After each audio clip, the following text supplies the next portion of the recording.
Hey, Carson, thanks so much for joining me on today's call, and congratulations on getting our September Associate Spotlight. I hope that was well received last week when you got the email.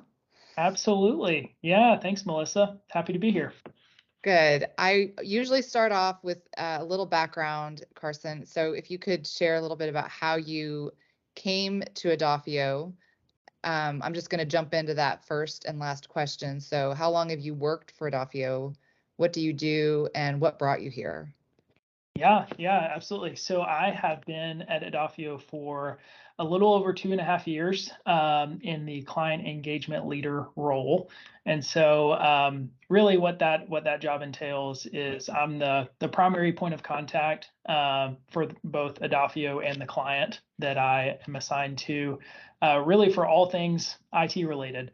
And so that includes things that take place at the client site, and being on site is part of the aspects of this specific role. And so I sit at my client location 5 days a week, have an office here. It's where I am today. And so stay busy with a lot of the kind of the day-to-day operational side of things, the inner workings of everything at the client site, but also handle the strategic vision of things as well for the client. And so it kind of depends on the day specifically, but it could range from being a project manager to being more of a kind of an architect role, kind of handling what that long-term plan is for the IT department, and everything in between. Did you get your degree in engineering? I did, yes. So my undergrad is in electronics and computer engineering technology from UALR. Go Trojans. So finished up my undergrad over at UALR, and then I also have my MBA through Arkansas State. Did you, correct me if I'm wrong, but did you start at Adafio and then leave and then come back? I did. So yeah, I've technically, I guess I have two separate stories on how and why I joined the Adafio team. So yeah, the first time I joined Adafio was as an intern. I was in school at UALR. Actually had a part-time job working at the Apple store in West Little Rock, which was great, but it was a part-time job. And so looking to get a little more business experience and more experience kind of in the field, specifically with IT. And so started as an intern, working on the help desk and really assisting kind of some of the more primary and secondary engineers that were assigned to Adafio's clients. Was an intern for about 6-7 months or so. I just recently gotten married, and my wife and I decided to move to Dallas. And so unfortunately, my time at Adafio came to an end when we relocated to Texas. But after moving back to Arkansas, which we knew was the plan all along, I obviously kept in touch with Kenny and a few other people at Adafio. And so had an opportunity to join the team as a CEL a few years later after that internship, and haven't looked back since then. Well, we're so happy to have you, and I'm glad it all worked out where you got to experience a little bit of the big city, and then you got to come back and appreciate the joy of living in Central Arkansas and share the beauty that we have here. Absolutely. So you've been working now for quite a while. What would you say would be the best career lesson you've learned so far? Yeah, great question. So I would say the best lesson I've learned is to always be prepared. That's something that unfortunately I've come to realize through experience, obviously. But I mean, whether it's meetings, it's lunches, or just casual conversations, I always find that it's really helpful to have some conversation starters in the back of your head. Be prepared for whatever the meeting is obviously going to cover, because you never know who's going to randomly pop into that meeting, or in this case in Teams, who might eventually see the meeting recording at a later date as well. And so again, just I think there's emphasis on having that more structured type of approach to things, such as meetings.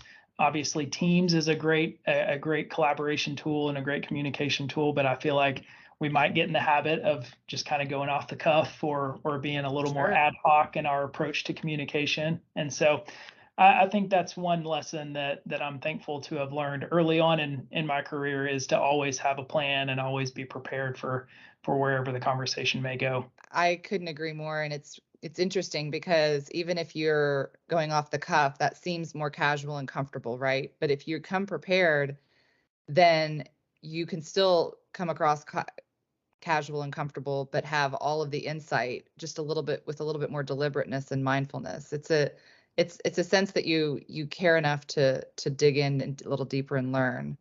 For For sure. those that will be on the meeting, that it's like, this guy comes prepared. It shows deeper appreciation for the sensitivity of the call and whatever it may be that you're talking about. So I'm Definitely. I'm glad you shared that. I imagine most people will appreciate it too, and hopefully we can all learn from it, just to be more prepared. And that goes along with knowing your crystal nose disc type. So do you think it's accurate? I do. I do. Yeah. And I guess I'm newly into the crystal nose and the disc types. I've been following the Enneagram for a while now, and so I'm an Enneagram 2, and so I kind of tried to correlate what I was assigned through the disc types and crystal nose and everything. And yeah, in my opinion, I think it was right on the money. And What so are you? my disk type specifically is an IS, or a harmonizer. And at first I've always resonated with the Enneagram type 2, because of the more kind of support Sure. type of aspect to that Enneagram type. And so upon first glance, I was like, oh, I'm a supporter. That's my disc type. That's my crystal nose. And then when it came back as harmonizer, I was like, oh, interesting. And then whenever I kind of dug a little bit deeper into it, yes, I completely agree that I think it's accurate. Yeah, so it says you're warm, hospitable, and intuitive. Those are your three descriptors. And you're very social, trusting, accepting of others, likely to be a great listener, makes new friends often, with the ability to open and connect emotionally quicker than most people. And seriously, that I find it just to be uncanny on how super accurate this is. So now I've been adding it to our associate spotlights for everybody else to get a little bit insight into our colleagues. Absolutely. Yeah, that personality insight is super helpful. I will say, and hearing you read those things off, yeah, that makes me feel great. You can keep reading those if you want to. But no, for me personally though, I mean, especially with the Enneagram, I feel like it's natural for people to relate more to the negative aspects of Oh, what our Enneagram types are, or what our disc profile might be, or what our disc type might be. And so for me, like, I obviously don't always see myself as all of those things that you just listed off there, but the negative aspects of that, I mean, that part that comes into play as well. But going through and having the insight of what our disc type might be, what our Enneagram type might be, it just sheds light on problematic areas that we might just want to call attention to. And so I know for me personally, I like to make new friends, and so I typically take people and I'm very trusting with people, probably a little too trusting than what I probably should be. And so it's good insight to have. Okay, what's our comfort zone? What's our typical go-to response in these types of situations, so that we can keep that in mind whenever we find ourselves in a situation where we're like, okay, well, I might not want to be a harmonizer in this specific area, or in this specific scenario. I might need to be a little more mindful of being a little more upfront, or whatever the case may be. yeah, I agree. And it helps us collaborate and work, I think, with more attention and with our colleagues, where sometimes I might find myself getting my feelings hurt, and then I realize, oh well, knowing that they're coming from this space, it doesn't seem to, I don't take it as personally. Absolutely. So, Yep. Knowing what this type our colleagues are can definitely help with the communication. That's for sure. well, we'll move on to the next, which is always a great shocker and fun fact. And that is, what is a fun fact that many people may not know about you, Carson? Yeah. So I feel like some people at Adafio may know, maybe not everyone, but I do have 3 kids. I have 3 girls as well. So my wife and I, we've got 3 daughters. Our oldest is 7. Our middle is 3.5, and then our youngest just turned, or I guess she's about 1.5 now. She'll turn Wow. 2 in January. But in addition to the 3 girls, we also have baby number 4 on the way, and so my wife is 18 weeks pregnant with kiddo number 4, and we're excited. We're nervous, but we're mostly excited as well. But yeah, so that's probably That something is that that is not very everybody knows. exciting. I have to ask because typically the gender is based on the father. So do you have a lot of women in your family, or is it typically So is there that's what's kind of interesting about this whole thing. So I have 2 older brothers, okay. and between the 3 of us, I mean, when we all started having kids and everything, between the 3 of us, the first 7 kids that were born were all girls. So, I mean, my mom was loving it. Like, I mean, Yeah. she got to full on be the Gigi to all of her grand girls and was just fully leaned into it. Was not a baseball bat in sight or a football Yeah. in sight. It was a complete polar opposite of what my upbringing was with 2 older brothers. But now that my 2 older brothers, they've started having boys and stuff too, and so honestly, at this point, I mean, I feel like everybody thinks we're kind of secretly hoping this 4th kid of ours is a boy, but honestly, we've got our routine. We've got, I Yeah. mean, Mondays gymnastics, Tuesdays dance Just class, add it to the mix. Thursdays dance class. Like you throw a football practice in there, and it just throws off the whole routine, and we don't know what we're doing anymore. So there's definitely pros and cons of both.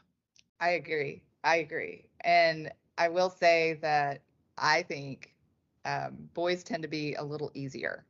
But if you've already got 3 girls and you guys are going to be Hey, just, it's going to be easy peasy from here on out. You've got it. easy. And then, not to mention, didn't your wife just get her master's, Yeah, her doctorate. Yeah. her doctorate? So Apologies. yes. We, No, it's fine.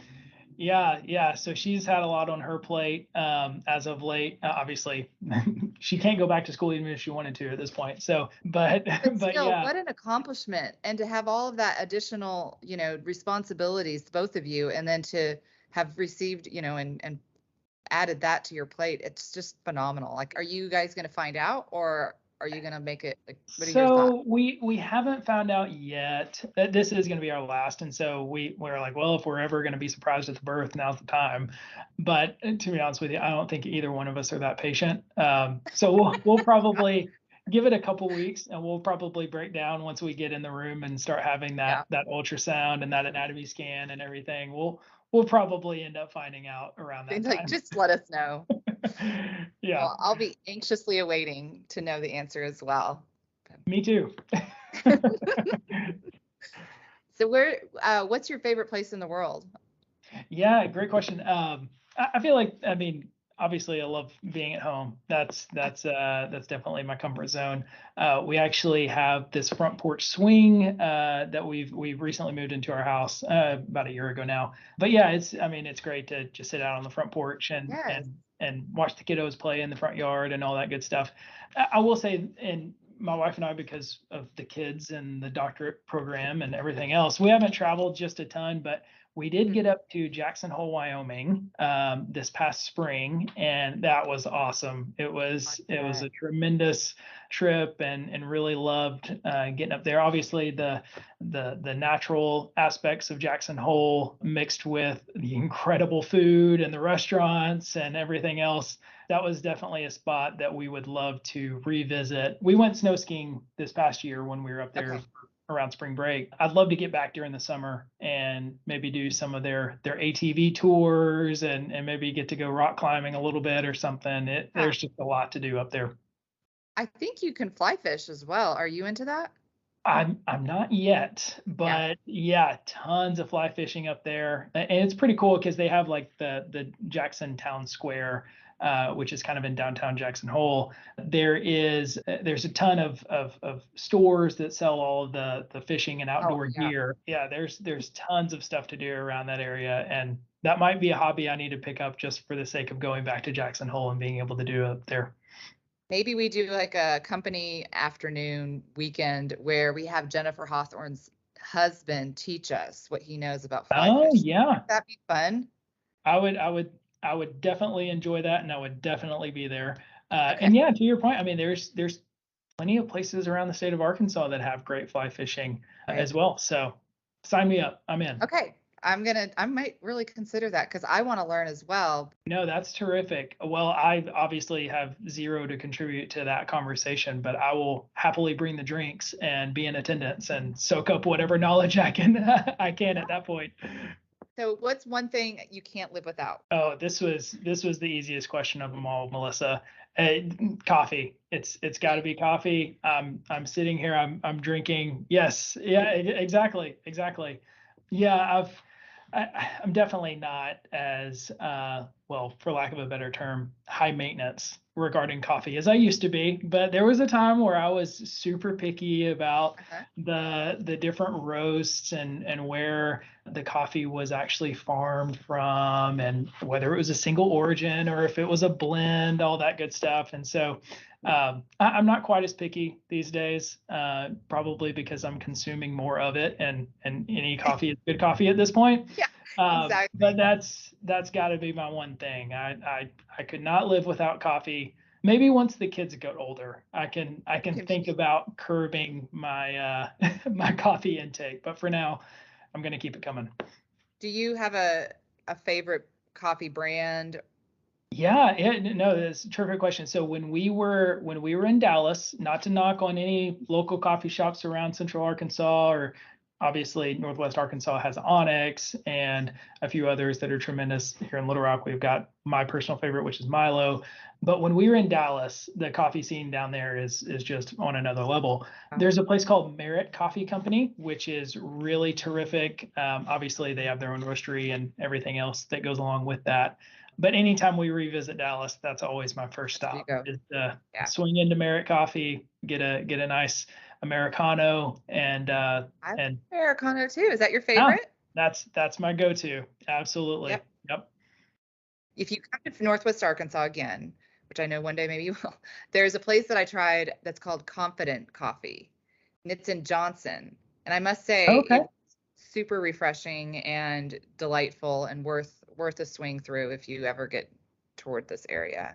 Obviously, there is Absolutely. Onyx, just as a different, just to change it up and make it a little variety. Check that out. Yeah, for sure. No, I'll have to keep that in mind. I usually make a when I am in Northwest Arkansas, I'll make a swing in Johnson and get some barbecue Okay, that's down right. there Right. as well. So with I think on yeah, that same strip. So Wrights is that's always a stop for us anytime we're in the area of Johnson, Arkansas. And so yeah, if it's close to Wrights, then I'm in, definitely. right. Sounds good. Well, I only have one other question before I let you go, and that is for all the people, with tech talent and, the desire and the need for more, what would you say to those that are looking to re-career or that are deciding what to get their degree in, and why should they choose something in IT or technology or cyber for that matter? Yeah, absolutely. So for me personally, it was always the big picture.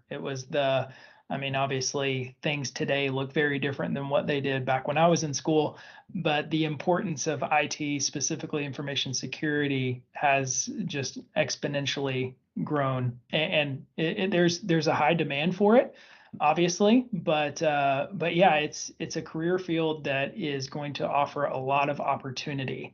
And I mean, there's some flexibility that comes alongside that as well. And so whether it's working remotely, whether it's being a little more plugged into your local community and working with Adafio, that was one thing that whenever I moved back from Dallas and moved into the CEO role here in Central Arkansas with Adafio, I wanted to have that local community aspect. I had done the corporate world and had worked for a really large telecom company. Wanted something that was a little more local, a little more something that I could align myself core value wise and amongst other things. I think that a place like Adafio is obviously going to give you exposure to IT as a whole, whereas you Yeah. can focus in whatever area of expertise that you want to to choose as kind of your long-term path. But it also gives you the aspect of the small knit community, the having friends that you enjoy working alongside, having great leadership as well. It's been a really fun journey over these past few years, and looking forward to the future for sure. Well, we are too. Best of luck with Carti. You are an asset to our team and to theirs, and obviously to your family as well. So, and adding to that, the number 4 coming along, that's so fantastic. But well, that's all I have. I really appreciate taking this time with me, and I wish you the best rest of your week. Well, thanks so much, Melissa. This was fun. All right. Talk to you soon. Bye. Okay. Bye.